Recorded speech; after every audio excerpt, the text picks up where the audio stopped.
I do really buy into the philosophy 100% that there is no such thing as a bad trip. What you get from these active teachers, which are these plant medicines and these alternative types of medicines that are psychedelics, is what you needed in the moment. Yo, what's going on, everybody? So last year, myself and my good friend Nikki Howard, who you might have seen in a bunch of my comedy videos online, we got invited out to Austin, Texas to be a part of a wellness retreat called RUNGA. R-U-N-G-A, RUNGA. Just say it out loud right now. It's kind of fun. RUNGA. We got invited out by the co-founder and creator of RUNGA, Amelia Ruin. Her and her husband, Joseph Anew, put on this awesome event that was a couple of days of workshops and guest speakers and panel discussions, cold plunges, assault bikes that murdered my body, hyperbaric oxygen chambers, the electrocution, self-electrocution stuff that I don't fully understand, but is really cool and made my back feel way better. And it was an amazing time. While we were out there at this awesome event, Amelia and Joseph invited me to moderate a discussion on psychedelics. And so this week's episode is the recording of that panel discussion on psychedelics featuring Joseph Anew and Paul F. Austin. Paul Austin is an amazing dude. He's a coach, he's a speaker, he's an author. He's got a book out now. It's called Microdosing Psychedelics, a practical guide to upgrade your life. He's been deep in the psychedelic space for much longer than I have, and it was amazing to hear his perspectives and philosophies towards psychedelics and their uses both therapeutically, personally, creatively. We joked around with Joseph and me and our histories and experiences. Joseph coming from the wellness world, me coming from the creative space, and it was a really cool three-headed conversation with all types of different twists and turns, and we even had some audience interaction that ended up adding to the conversation and making the discussion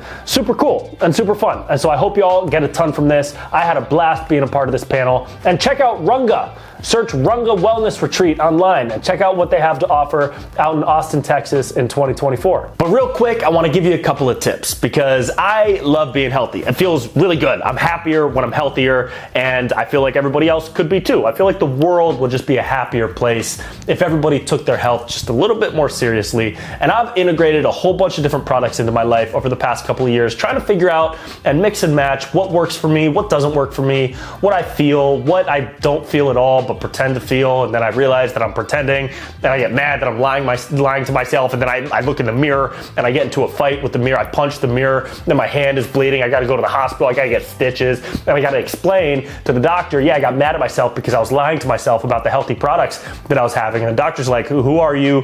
Why are you not wearing pants? It's a nightmare. But what's not a nightmare is when I can find products that I feel a legitimate benefit from, and I wanna share two of those with you today. These are the sponsors of the Good Trip podcast, Legit Gold She Legit and Hemp Lucid CBD.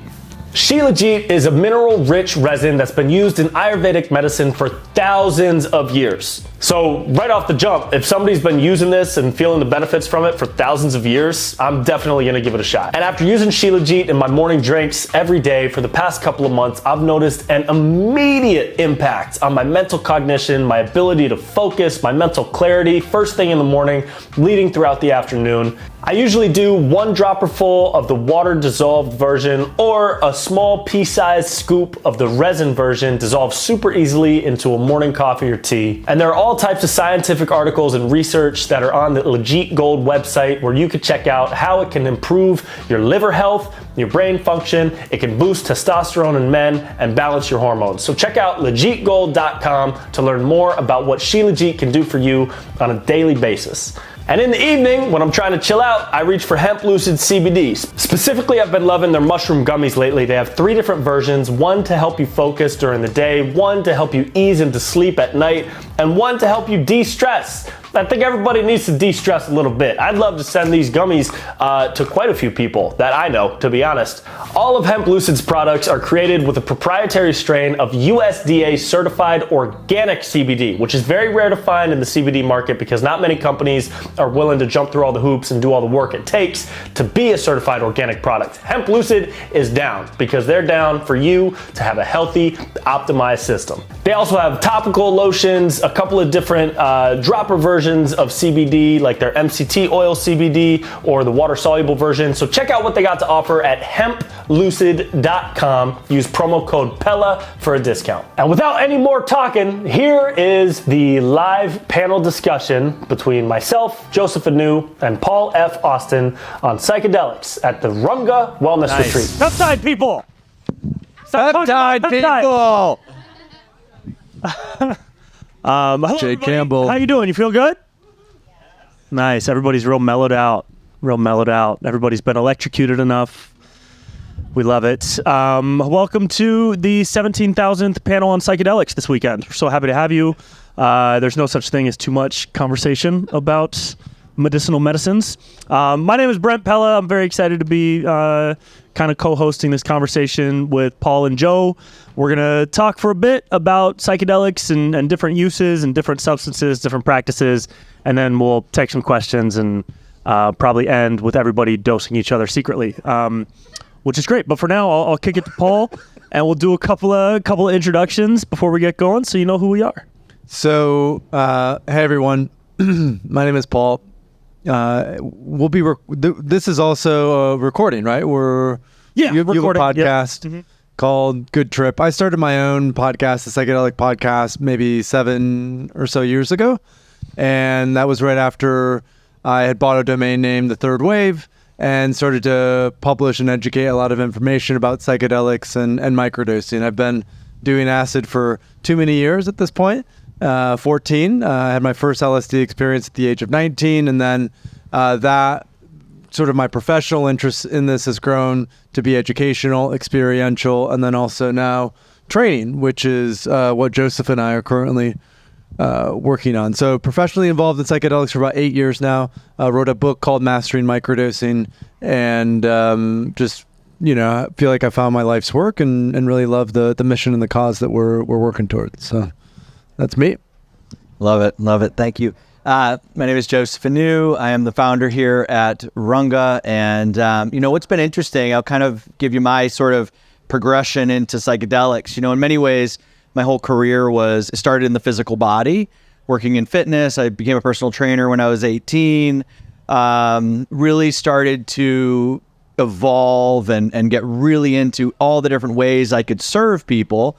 And then also I was going through my own sort of interesting healing journey. I had some concussions as a kid and some residual stuff that I was working through. And so I had this sort of like this holistic, this personal journey happening alongside my professional work, which was trying to get people bigger, faster, stronger, healthier, whatever it was. And so there was this overlap. And, just this morning I had people do, we were pedaling on the bike at a certain RPM, and then we exhaled all of our air.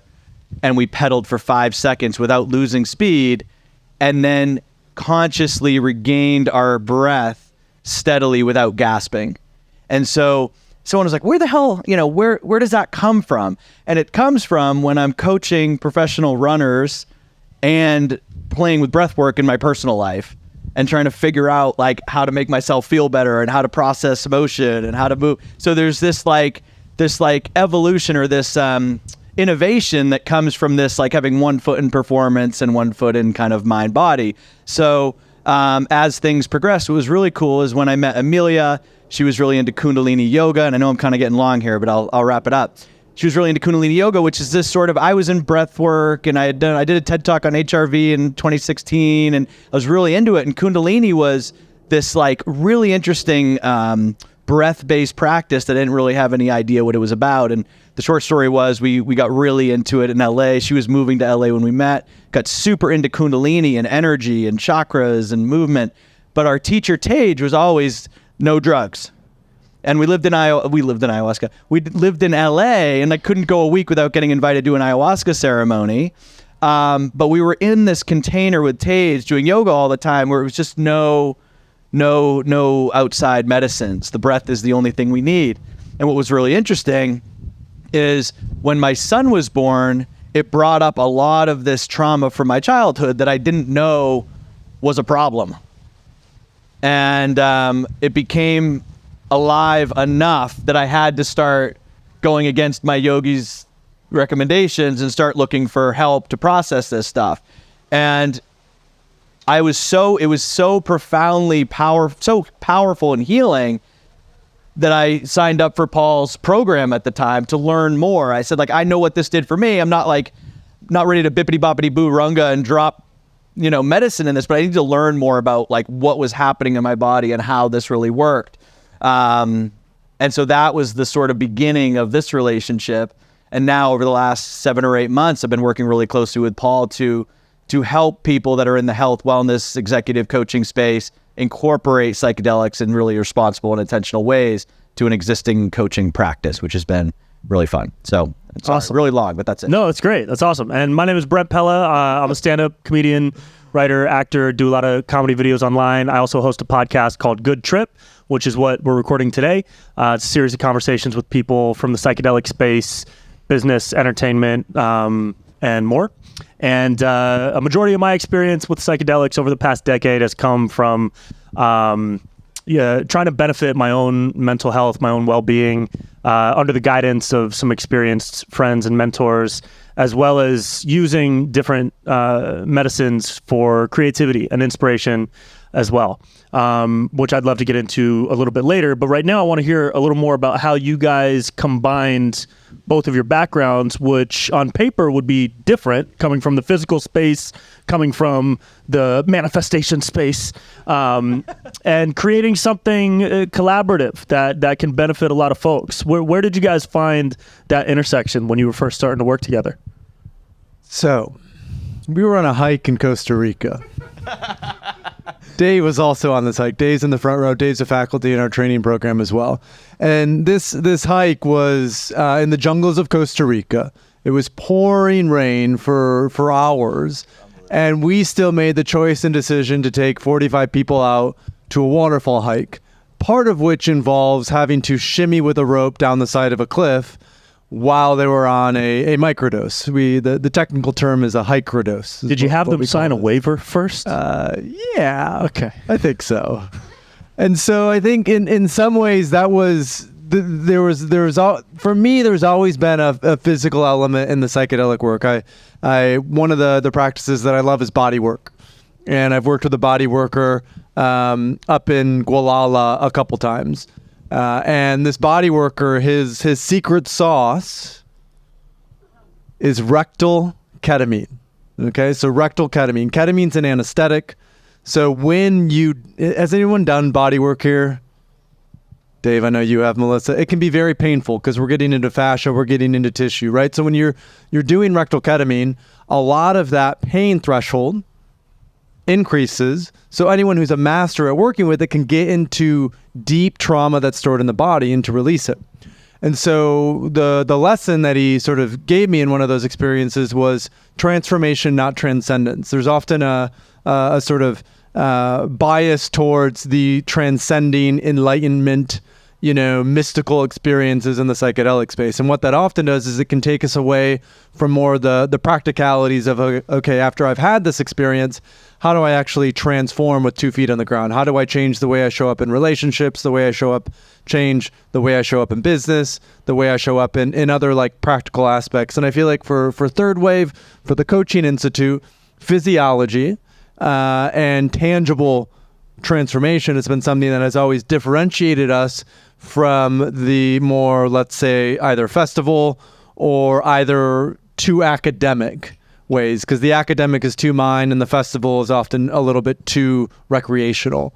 And I think with what we've created and what Joseph now has stepped in to help us build, it's really finding what's the middle way between the fun and the playfulness, but also the intention and practical, tangible change.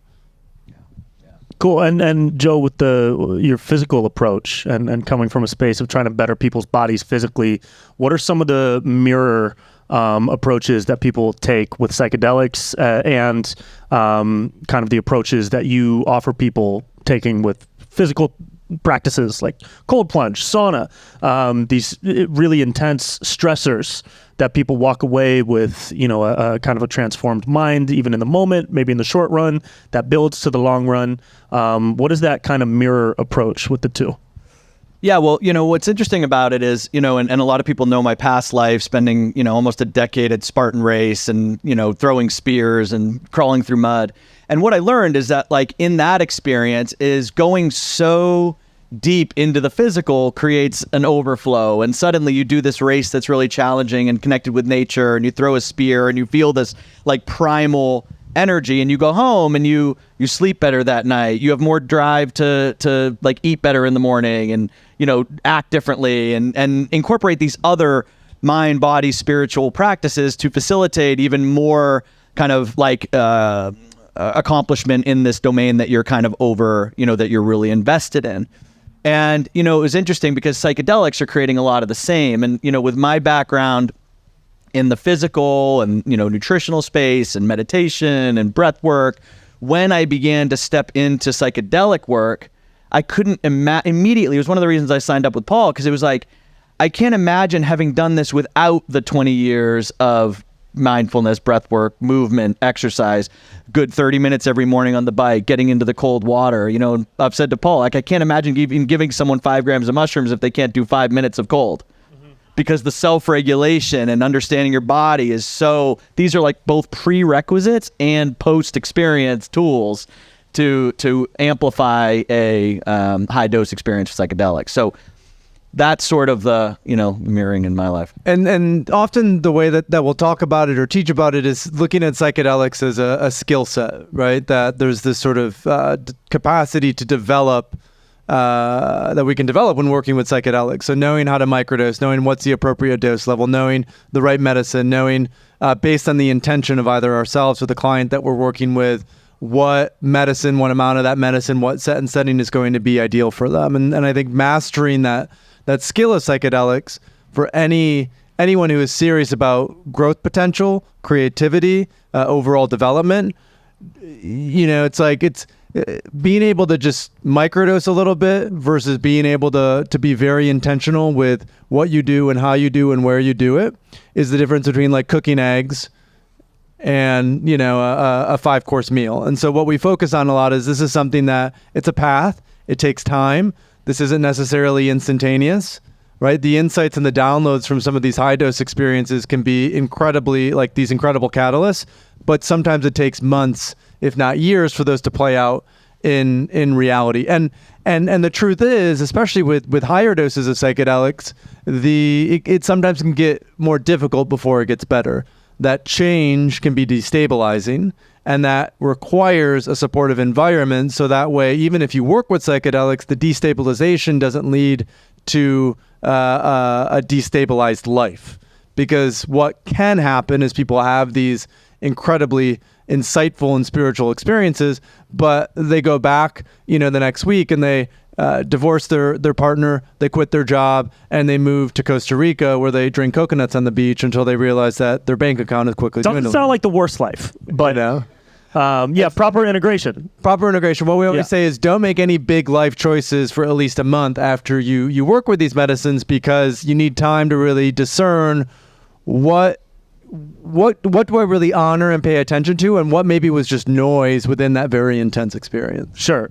So of the 500 or 600 people in the audience right now, how many of you, by show of hands, have done or do regularly any type of psychedelics?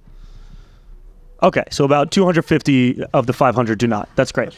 Well, then let's talk a little bit more about the integration process, because the psychedelic experience itself, to my understanding over the years, is threefold. It's preparation, experience, integration, right? Preparation being set and setting, who you're with, what your intentions are going in. Are you doing mushrooms in nature, or are you doing mushrooms and going to see Metallica, which could also be fun, but it's a very different way of preparing for the experience itself, and then coming out, the integration process, what you do to integrate that experience internally. Do you journal? Do you discuss with somebody? Do you process the experience? Do you meditate on it? How do you both approach integration? Joe, maybe the integration of physical practices, and the similarities of what you get coming out of a regular sauna practice, and how that can affect you in the long term. And Paul, the integration that you find most helpful, maybe some of the practices experiences or the approaches for integration with psychedelic experiences? Well, and I think, part of the program that Paul and I are working towards in this process of really safe and intentional use, there's a lot of people that are looking for integration. So if you imagine the metaphor of like the sauna, and someone gets a sauna and they crank it up to 200 degrees and they sit in there for 4 hours, and then they call and say, hey, I need help integrating the sauna session. Like, I might feel like shit. And I'm like, well, so there's a certain, the attitude, the intentionality, the right setting, the right medicine is the most important ingredient to integrating. And so when you come out of an experience, it's not too much, too soon, too big. And so is that kind of answering? Yeah. All right. Mm-hmm. And so looking at psychedelics like any other practice, like not trying to bite off everything all at once, moving slow, beginning with microdosing, small doses in nature, so you can start to understand the space, just like if you get a cold plunge, getting in and getting out, not making sure you do 5 minutes on the first day. So that's, I think, the if there's a mistake happening in some psychedelic circles, it's too high a dose, it's trying to force feed a system, it's trying to get all of the insights today instead of kind of taking a slower path forward.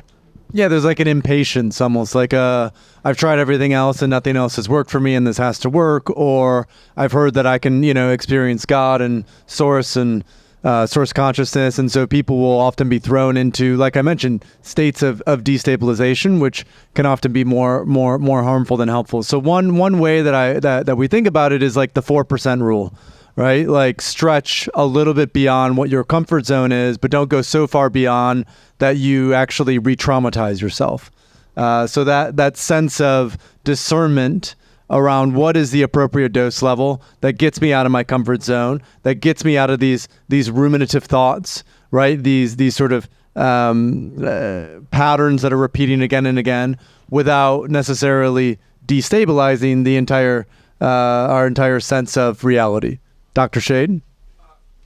There's a term I heard once called the dosing hole. You're coming up from micro to meso, going to macro, and you get to a place where it's like kind of irritating, but not because it's bringing stuff up, but you're not on the other side. So, and some people say having too little when you're trying to go to the big one from the little ones can be a problem too. Do you find that? So question from the audience, is too little more difficult than going beyond? Like, can that create an irritability or a sense of unresolvedness or unmet expectations in a way? And I think the fact is a lot of that has to do with how the experience is framed. So if working with a coach or a therapist, if there's framing around, right, if there's priming around this dose level is going to be appropriate for you for this reason, and there's some teaching around how to anchor in the breath and be with it rather than desiring to go even further, I think it can be a lesson and a teaching tool. I do know, however, a lot of researchers will say that they found that these lower doses were sort of, they created this sense of irritability where people felt like they couldn't really get a breakthrough. Like some stuff started to get unlocked, but they couldn't really get into the deeper stuff that they needed to get into. So I think a lot of it just has to do with the expectation that's set, how that expectation is managed by the practitioner, and also which medicine is used. Because the truth is, something like ketamine at a high dose, I would be more likely to recommend to a beginner than psilocybin at a high dose, or ayahuasca. Because ketamine at a high dose, especially if there's a safe set and setting, the likelihood that it will be a somewhat positive and beneficial experience is quite high. And I don't think the same could necessarily be said for psilocybin. There's a little bit more potential for a very difficult and challenging experience with that. Yeah, and I think the not reaching a larger state or a bigger, not having a bigger experience when that is the goal or that is the intention. My guess or advice, which is medical advice that you should all take for sure, is am I allowed to say that? That's a joke. I'm not. You could get sued, okay. But you can say that. You wouldn't get much if you sued me. My hypothesis would be that repeated experiences or multiple approaches with that medicine would help chip away at whatever that block is. And also, some people are just not wired to have big experiences like that. You know, I remember my first ayahuasca ceremony. There was one person there who kind of was sober the entire time and fell asleep. And that was wild to me because I was in the void, okay? But talking to this person after who was just like, yeah, I took a really good nap. I was like, wow, you could have stayed home, you know? But there's also, I do really buy into the philosophy 100% that there is no such thing as a bad trip. What you get from these active teachers, which are these plant medicines and these alternative types of medicines that are psychedelics, is what you needed in the moment. And I have friends, and even I myself have had wildly strong experiences that were not planned for and were not what was originally intended, but we came out with something learned that we didn't know that we needed from it. I've only heard of one experience that might be categorized as a bad trip. I don't know if y'all know Amanda Fielding. She's one of the original pioneers of psychedelics, and back in 50 plus years ago, she was secretly dosed with 30 hits of liquid acid in her coffee. Was it? Was it through the hole that she had drilled in her head? No, that's different. Right. But she also used to practice trepanation, which is drilling holes into your brain to expand your blood flow. Pretty wild stuff. But she was secretly and would put LSD through that hole in her brain directly into it. Yeah, that's the way to do it, Dr. Shade. You know what I'm saying? Yeah. Amanda Fielding was... Yeah, we'll put that in next year's RUNGA. She was unknowingly dosed with 30 plus hits of liquid acid in her coffee. She drank it all and then had to spend a month by herself in the countryside of England recovering. I would classify that as not a great trip, but I'm sure she took something from it as she speaks about it now. But you know, whether it's a small dose that doesn't really give you what you want and you have to keep revisiting, everybody's brain chemistry is different, or if it's a big dose that hits you unexpectedly, as soon as you start quantifying that as a bad trip, it becomes what you're saying it is, right? But if you settle in and you really know yourself and you have a familiarity with who you are as a person, you can take what you need from that experience post-experience, even if in the moment it's incredibly uncomfortable and really not what you had originally wanted. You can find some type of solace in the knowledge that coming out of it, you're going to gain something from it in the integration process. And to add to that, I think the sense of support, like therapeutic or professional support in an experience is really healthy. And key practices, like Joseph was saying, practicing cold plunging is a great primer for how to regulate your nervous system when anxiety or paranoia or even trauma is coming up. So there's a way in which anchoring in the breath and having some sort of contemplative practice that allows us to remember the power of the breath. So that way, even when we're in the middle of what may seem to be a very challenging experience, we can actually re-regulate our nervous system. And by re-regulating our nervous system, that often helps us to sort of pop out of a quote-unquote challenging experience or a loop or paranoia or whatever that might be. Anything to add? Yeah, well, I would just add that, for those of you that did the cold this morning, what did we do? We exhaled, we got into the cold slowly and steadily. And when we get into that cold water, our brain and our nervous system says, gasp, panic, we're in danger. We just got pushed off the boat. And so the idea is we stepped in on the exhalation so that the first breath we take once we're submerged is calm and regulated and in the nose and exhaled with a hum. So we're reverse engineering that panic button, right? The body and the nervous system wants to panic. We're saying we're safe, we're good. So that's the sort of like changing the station, even in the psychedelic space, is when people ruminate or they circle, it's that same panic button we're trying to not activate in that first breath in the cold. So in other words, that panicked breath that your body wants to take is hard to put back in the bag. And so is a hard psychedelic experience once you fail to regulate it. Well, and psychedelics are a fantastic training ground. I'm good friends with someone who runs a company in Vancouver, and he was talking about how in the Vancouver Police Department there's a lot of stigma if you're going to see a therapist because that is perceived as being weak.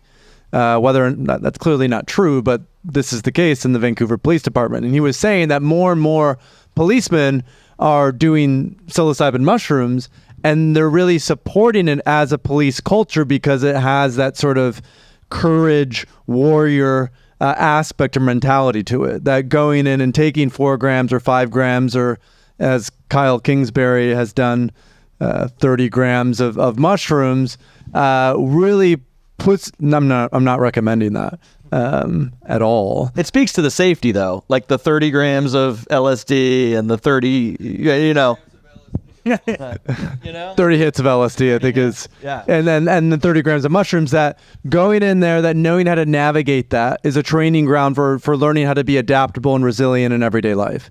And so we see these stories of like Aaron Rodgers, the NFL MVP, who has now talked about how he's been drinking ayahuasca, how ayahuasca has really helped with his performance. And a lot of it is because when we are in stressful situations or when we are needing to perform at a high level, if something negative happens, it can really throw us off. It can send us into a down spiral. It can get us to be overly ruminative. And psychedelics often provide a training ground to learn how to snap out of that quickly and come back into a place of equanimity and centeredness and presence. And that capacity of almost a mindset flexibility is what psychedelics are really, really, really, really good at training, is what I found. Let's go deeper on that, because psychedelics being used for leadership and for creativity is a huge area of discovery for people that are entering that space. Even the root of the word psychedelic is Greek psyche, meaning mind or of the mind. Delos or delaun, meaning manifest, to manifest. That's loosely what it means. So to manifest in your mind. And even the root of the word hallucinate is to unlock the unused potential of the mind. And so when you have people utilizing psychedelics for creativity and for leadership, when you do that, when you approach psychedelics with that intention, you open up a new way of creative thinking to solve problems, to problem solve, to break the kind of habitual thought patterns that have been ingrained into all of us by society, by our upbringing, by outside influences, to just approach things differently. And, we see that with known figures like Aaron Rodgers. We see that with artists ranging from the Grateful Dead to Alex Gray, the painter, and a whole slew of other people. What's been your approach as far as creativity and leadership goes with the use of psychedelics?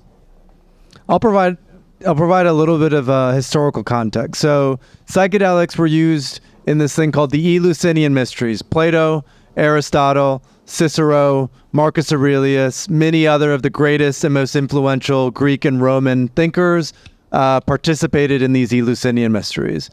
In the 60s, there was this interesting relationship between the use of LSD at Stanford, right? A lot of the early LSD research was done at Stanford, and the development of the computer revolution. So there was you can see a clear, distinct correlation between the widespread use of LSD in the Bay Area and the birth of Silicon Valley. And the best known anecdote is Steve Jobs talking about, how LSD was one of the 3 most impactful things that he had ever done. And the reason for that, I think the drugs we use as a culture and a society say a lot about who we are and kind of where we're at in our existence. And for the past 300 to 400 years in the sort of industrial phase of culture, those drugs have been primarily caffeine, tobacco, and alcohol, right? Caffeine and tobacco are stimulants. They help with a process called convergent thinking, which is needing to get shit done. And then alcohol is a great drug to be able to relax and unwind at night so you can fall asleep and do the same thing again. Psychedelics help, as Brent was saying, with a process called divergent thinking. They enable us to see sort of the relationships between two seemingly unrelated ideas. And I think that is really a core fundamental aspect of creativity. It's how are we creating new things? How are we innovating? How are we iterating? And what psychedelics do, and you can see this in brain mapping, is they facilitate incredible connection between both hemispheres of the brain. They also facilitate incredible connection between us and our environment, other peoples, our community. And so I think what happened in the 60s was people were having all these experiences with LSD, the internal experience of feeling interconnected. And so what did they do? They created an external technology that could facilitate that. The computer, the smartphone, other devices that could essentially help us to be connected with everything all the time. That obviously has come with some downsides that I think were unforeseen. But for me, that is what it comes down to. It's like tapping into this hive mind, this what I call the sort of mycelial network, and working with psychedelics to be innovative, to be visionary, and to have the courage to pursue ideas that might seem a little far-fetched, but that I strongly believe would help to better human society and the world. Yeah, I mean, not much to add. Great. Yeah. No, I love it. And as far as creativity goes, too, in my opinion, there are two main thought circles as far as creativity goes. There's the traditional thought of creativity as creating something that's art driven, a poem, a film, a piece of art, a painting, clothing. And then there's creativity that is not dependent on a physical or a tangible or an empirical result of art. It's creative thinking. It's creative strategizing. You can be creative without needing to make a song to prove it, right? And my friend Laura Dawn does a lot of awesome work with the intersection of creative thinking and psychedelics, and using psychedelics to kind of disrupt that habitual thought pattern that a lot of us might have. An example that she gave me in terms of creative thinking and using psychedelics in her practice revolves around microdosing. And for people who might not be artists and painters and rappers, ma'am, like you, but creative approaches toward anxieties and stresses to chip away at those anxieties and stresses so that they're not dictating your life, so that they're not as strong in your life. Like a typical stressor might be financials, money stuff, or maybe an antisocial pattern that you have. You might be antisocial more than the next person. Well, how do you creatively approach the problem that you have of being antisocial? Not to say being antisocial is a problem, but if you're somebody who is antisocial and that's something that you want to work on, and you've identified that as being an issue that you would like to be better at, how can you use psychedelics to chip away at that?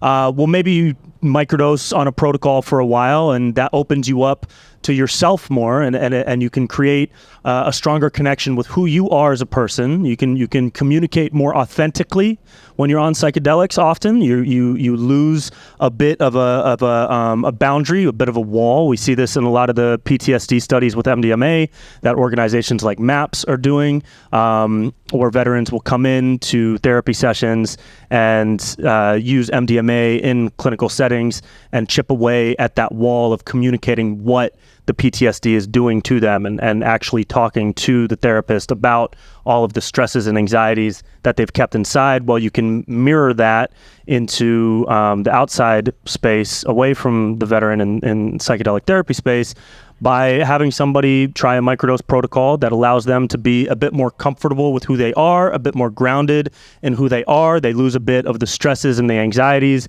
that they might have typically had when they're communicating with other people, or when they're trying to start relationships, or when they're trying to communicate ideas to team members at work or just in friend circles. So there's different ways of creatively approaching everyday problems and issues in your life. So I think that's really cool. And if you want to learn more about that, Laura Dawn is your person. She does awesome work with psychedelics and creative thinking, not just for art, but creative approaches to problem solving in everyday life. Well, and so much of that you can even look at from a neurobiological perspective, and I talked about this yesterday a little bit. When we take a psychedelic, MDMA or psilocybin or ayahuasca, it's downregulating the fear response from the amygdala. So much of what prevents creativity is the fear that it will be judged, or the fear that it won't be good enough, or the fear of not being perfect necessarily. And so working with psychedelics and actually creating a container where if there is something that scares you, if there is something that feels like it's a little outside of your comfort zone, let's say cold plunging, for example, to microdose or take a low dose of a psychedelic and actually confront the very thing, like this fucking fly that keeps going all over my face, that breathe.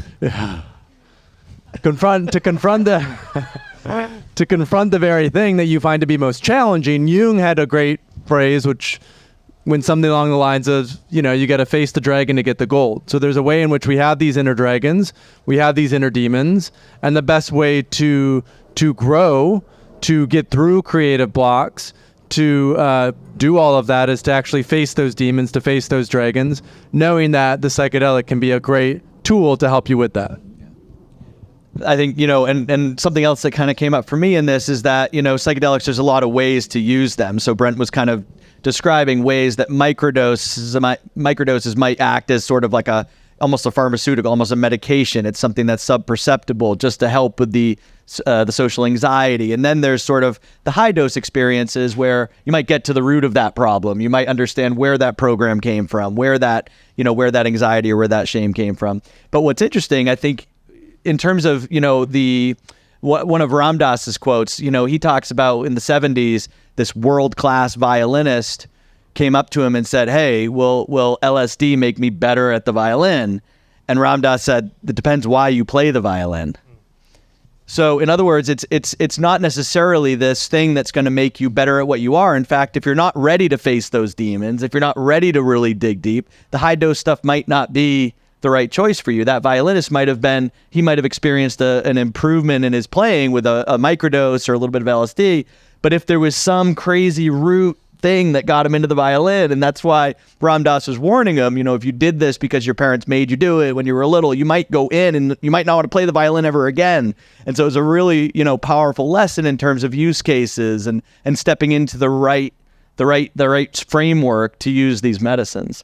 Well, and this speaks to like the death and rebirth process that's so common with psychedelics. The Greeks, when they worked with psychedelics, they often said that no life would be worth living without this experience of koukion, which was the beverage that they drank in the Eleusinian Mysteries, the ancient Greeks and Romans, that no life would be complete and that they can't imagine living life without this sort of death and rebirth process. And so that psychedelics are really interesting as these deconditioning agents. They tend to bring us into this primordial way of being, this sort of pre-industrial, pre-modern way of being, and that can be very freeing because all of a sudden there are things, emotions, memories, past lives that we're able to access, but that doesn't necessarily mean that it's going to be easy because, as you can imagine, dying is not always that easy. So having that death and rebirth process, there's almost like you have to be willing to let go of everything, right? And okay with that, and still continue to move forward with your life and your existence post psychedelics. And I think that's when we're talking about bad trips or challenging experiences or destabilization, I think it's that death and rebirth process that some people are not necessarily ready for. But a lot of people need, including politicians. Exactly. Which is why I said yesterday, every president should be required to take psychedelics. What about Donald Trump and MDMA? Were you guys here last night? A couple people, yeah. I mean, it is a real. It's a joke that I do on stage, but it comes from a very real place. The bit is, I think presidents should be required to take psychedelics, starting with Joe Biden and a bag of mushrooms, so we can get a full sentence out of that man. And then I think Donald Trump should be prescribed 5 hits of Molly a day to open his heart up a little bit more. Send him down to the border where he would be like, "Hey, let him in," and.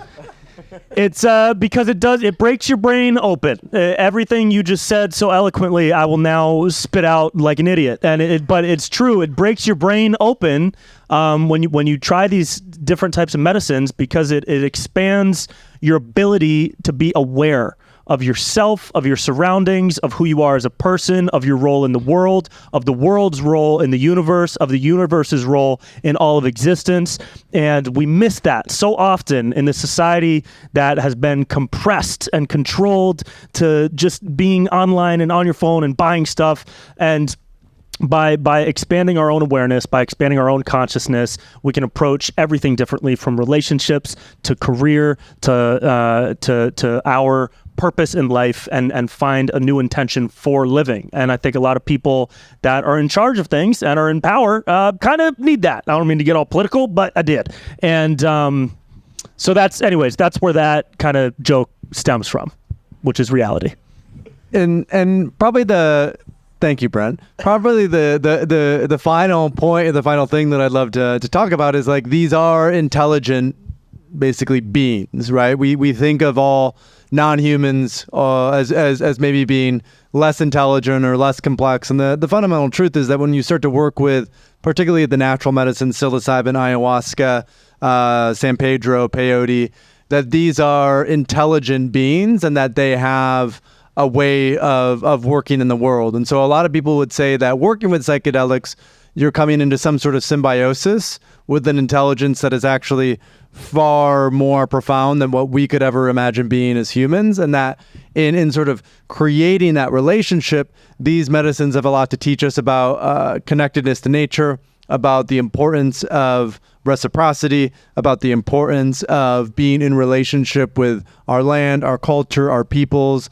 And so I'm noticing a really interesting trend where a lot of people who are drinking ayahuasca and working with mushrooms are all of a sudden buying 88 acres in Costa Rica and talking about building an intentional community with all of their friends and their allies and their homies. And so there's some really interesting ways in which the counterculture of the 60s is starting to become more and more of the mainstream culture in modernity, because we no longer can live in this sort of meta crisis, the ecological crisis, the mental health crisis, the meaning crisis. And there's a way in which psychedelics sort of categorically impact and affect every single one of those crises. They affect it at the individual, neurobiological level. They affect it at the family level. They affect it at the ecological level. And so I think that, we had talked about this before we went on, like, why are psychedelics becoming more and more of a thing? And I think it's for that very reason, that people are recognizing that the lessons, the insights that this intelligence has to teach us is incredibly important at this particular moment in time, where we're essentially at risk of extinction from ecocide. Cool. I love it. We have some more time left. I love it. No, for real. It's you speak so much better than I do, and I just like listening. But we have a little bit of time left. I'd love to take questions if y'all have any of any kind about anything at all. Life advice, financial advice, medical advice. Let's take some questions. Everybody raise your hand, and then think of a question after you raise your hand. Mm-hmm. Paul, question. I live in Washington State, and it's really easy for me to get an edible if I want. I just walk down the street from my apartment. In the panel last night, you said that psychedelic use is becoming more common, especially with veterans and MDMA, and I think you might mention that the FDA is approving some of these treatments. Do you see psychedelics getting to the point of where marijuana and THC is now, or do you think that's much further away? Yeah, I don't think psychedelics will ever be sort of like a palatable... The question first. The question. So the question is, will psychedelics become basically available in dispensaries like cannabis and super widespread, or will they be more particular? So a lot of the legal structures that are being put into place, for example, in Oregon, is you have to go to a licensed service center where they will give you those mushrooms, but you can't just go to a store, buy mushrooms from that store, go home and do them yourself. You have to do them in the company of a trained and certified professional. Colorado's a little bit different. Colorado has recently legalized psilocybin mushrooms, ayahuasca, San Pedro, peyote, and iboga. And essentially, it's now fully legal to basically grow mushrooms, to gift mushrooms, but you can't sell mushrooms, right? So there's a lot of... Cannabis was a bit of the Wild West, because it's like all of a sudden this drug that's been medicine that's been illegal for the last, forever. We're trying to figure out how to reintegrate it. So in the psychedelic landscape, there were a lot of lessons that were learned about what not to do by looking at cannabis. And fundamentally, psychedelics are just a different medicine than cannabis. A lot of people are looking to cannabis as, for example, a replacement for alcohol, whereas a lot of people are coming to psychedelics as more of a 1 or 2 times or 3 times experience that will fundamentally shift the trajectory of their life. With all of that being said, you can now go into stores in LA or in New York or in San Francisco, and people are just openly selling mushroom chocolates, because the truth is the DEA has publicly stated that they are not really interested in pursuing people who are working with psychedelics. They're focused on fentanyl, they're focused on cocaine. So there's this really interesting time where it's like these are technically illegal everywhere, and yet very few people now are getting arrested, or very few dollars whatsoever are being spent on the pursuit of people who are using mushrooms or drinking ayahuasca. And to follow that up, so MDMA is entering the final stages of clinical trials for therapeutic use and will soon be prescribed, just like other medicines are prescribed. And Rick Doblin talks about the step that they're in, which is so exciting. After 3 decades, for those who don't know, Rick Doblin, the founder of MAPS, the Multidisciplinary Association of Psychedelic Studies, has been spearheading the push for legalizing MDMA for therapeutic use. And they're in this exciting phase where they're pitching names of the prescribed medication to the FDA. And the most recent name that they pitched was Empath, which is a really cool name. Did y'all know that? Did you know that? Isn't that a fun fact? That is Empath. A fun fact. Better than Spravato, that's for sure. Yeah, for sure. So they're pitching names, and that soon will be, you can go to the CVS and get it. Not soon, maybe it's going to take a little while longer, but that's the direction that they're heading, as far as I know. And then as far as the legalization of mushrooms and kind of the commodification of psilocybin, that's a really tricky area. From my perspective and being around this space for the past couple of years, one of the biggest issues is companies stepping in to the psilocybin space for the wrong reasons. You can imagine pharmaceutical companies making a fake, generic, scientifically lab-produced psilocybin and trying to make billions of dollars in profit off of a substance that was first stewarded by indigenous people and was then given to the Western world. And there's a lot of history there. So from the people who are way more important and smarter than me in this space, they talk about being very careful with the commodification of psilocybin, because if we just turn it into chocolate and start selling it at the store like a Snickers bar, it's going to really negatively impact the impact that it could have if we were to steward it with the same type of intentional energy that it was originally stewarded with by indigenous people and people thousands of years ago who used it for religious practices like we were talking about earlier. So there's just there are a lot of eyes on that space right now, on the space of commodifying and commercializing psilocybin for that reason and with that concern. Because it's a real concern. You don't want to just be throwing out mushrooms like it's candy. You want to really educate people from a young age, the way the Europeans educate people on wine. That's maybe not the best example. Are you advocating for giving mushrooms to children? Yes, I am. But just the transmission of knowledge about something like psilocybin needs to be there first and foremost, before just turning it into the next MedMen and making it Mushroom Men, Other questions? I think we have time for one more. We have time for 7 more questions. In the back? Wrapped.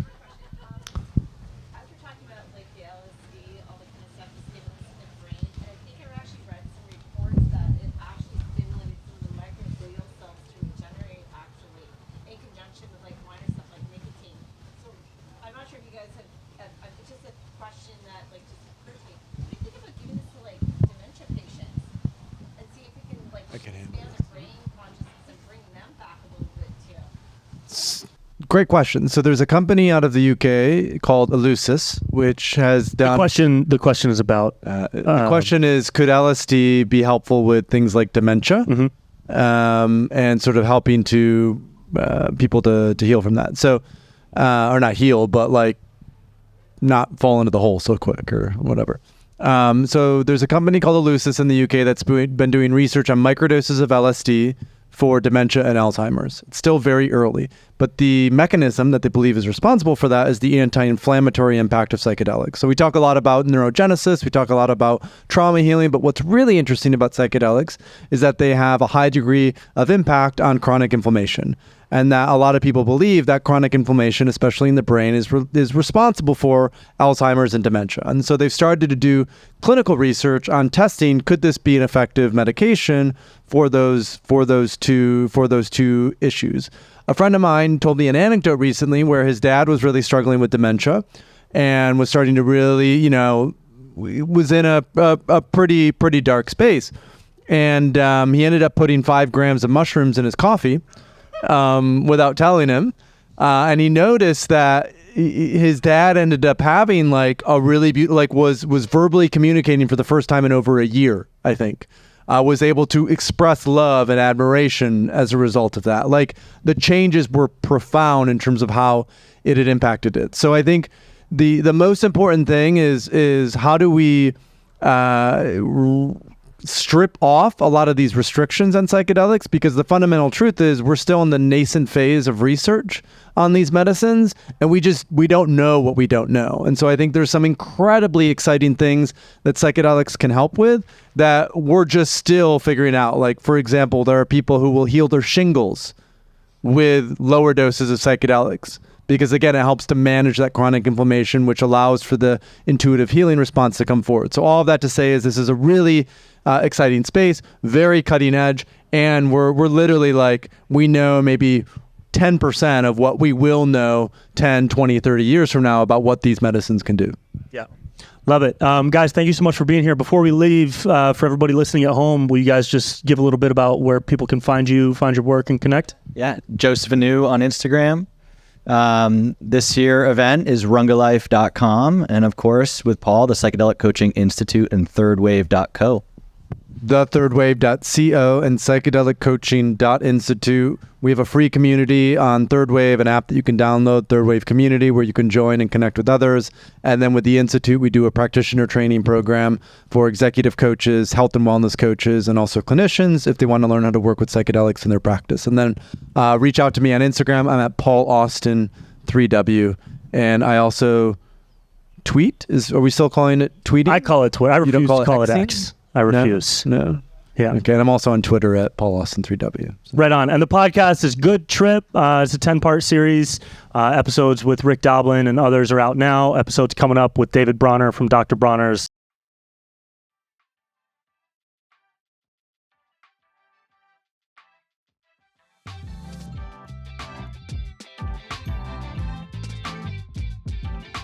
And that's it. I hope y'all liked this conversation. I hope you felt like you were in the audience. It was a blast to be a part of that panel. I've been doing quite a few more of those conference panels and discussions lately, and it's always a blast to connect directly to people who are in that space and have more experience than I do, because I'm a student and I'm starving to learn. You can see more of what Paul F. Austin has to offer by cruising over to his website, paulaustin.co, and check out the mentorship, coaching, and speaking offerings that Joseph Anew has dedicated his life toward at josephanew.com. Also check out brentpella.com/shows for tour dates. I'm all over the map this year, so I'm probably coming to your city soon.